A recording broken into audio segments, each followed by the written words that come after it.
Welcome back to the Easy VC Brief. I'm your host, Max von Polnitz, and this is your weekly espresso shot of deep tech venture capital news. I cannot believe we made it to episode 20. That's 5 months of podcasts. They say consistency is key, and my goal, of course, is to get to 100 episodes. But 3 big tech stories this week, and I promise at least one of them involves lasers beaming power from space, which is exactly the kind of sentence a deep tech investor loves hearing. Story 1. The climate tech IPO window, which was basically been nailed shut since 2022, just kicked open hard. Nuclear startup X Energy went public on NASDAQ this week, and not quietly. The stock was originally priced at $16 to $19 during roadshow. Investors were so excited they pushed it to $23. Then on day one, it popped another 27%, closing at nearly $30 and landing the company at an $11.5 billion valuation.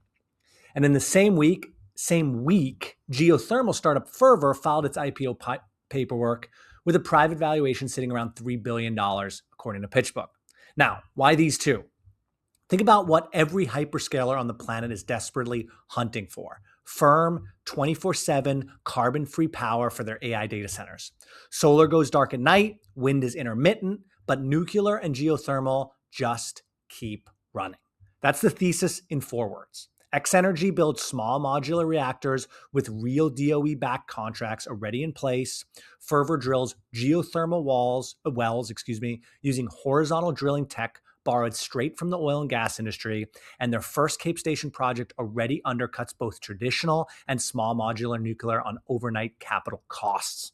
For the VC nerds in the room, both companies took the traditional IPO route rather than a SPAC shortcut.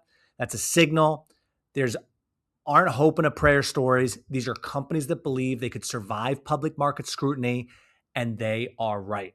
The K-shape in climate tech is real. Companies with firm, dispatchable in energy and real offtake agreements and contracts are getting rewarded. Everyone else is still calling their Series B investors and hoping for the best. Story 2, Fermeate. And I'm going to be upfront. I have a conflict of interest here because Ajinomoto Group Ventures, our fund, is an investor in this company. So take my enthusiasm with a grain of salt. A California startup called Fermeate just closed a $2 million seed round. Small check, big idea. Very different from our IPO first story.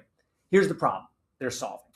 Precision fermentation, making proteins, ingredients, and materials using engineered microbes, is one of the most promising manufacturing platforms in deep tech. The issue? Even your best, most optimized microbes get tired. They drift. They lose up to 50% of their productivity mid-run. The industry's answer has historically been just build more tanks, more capacity, more capex. Fermeate's answer? What if we just shone a light on them? I've been slightly glib, but that's actually the technology. It's called optogenetics, using light-sensitive proteins to activate or deactivate gene expression in microbes in real time during a live fermentation run.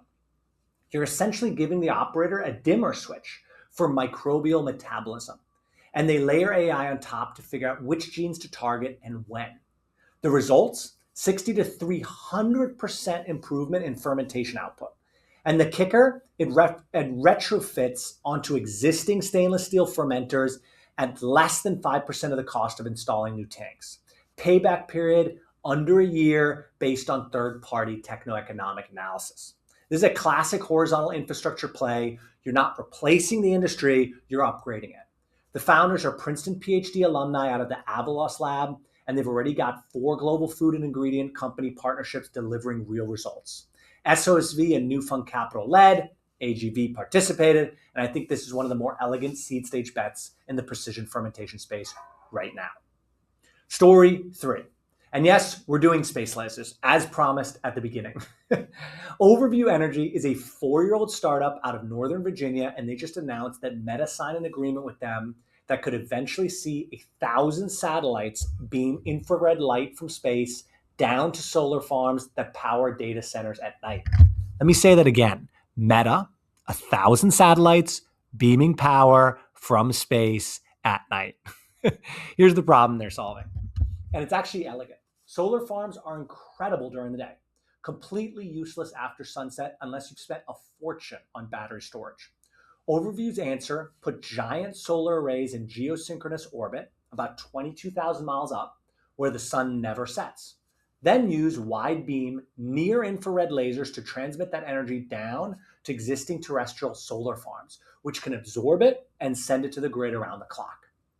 They've raised $20 million so far from Lower Carbon Capital and Prime Movers Lab, and they already did a real demo. A Cessna Caravan beamed power via laser to a ground receiver made of conventional solar panels from 3 miles up.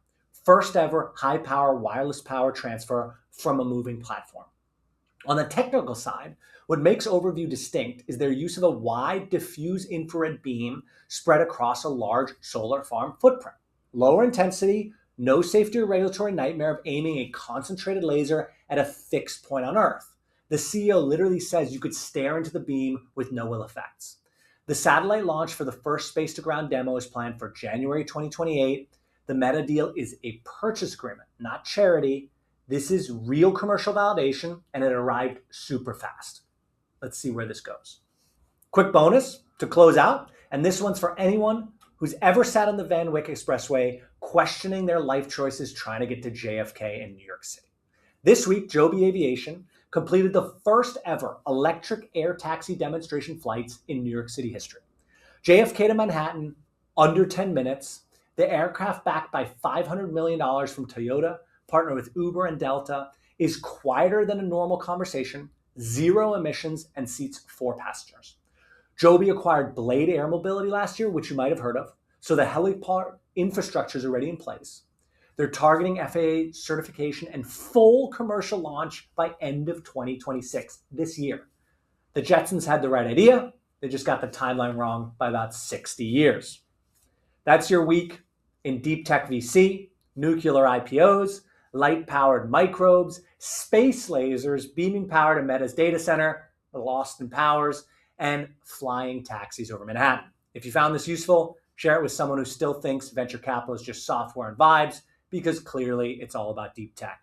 I'm Max von Polnitz. See you next Thursday. Keep building.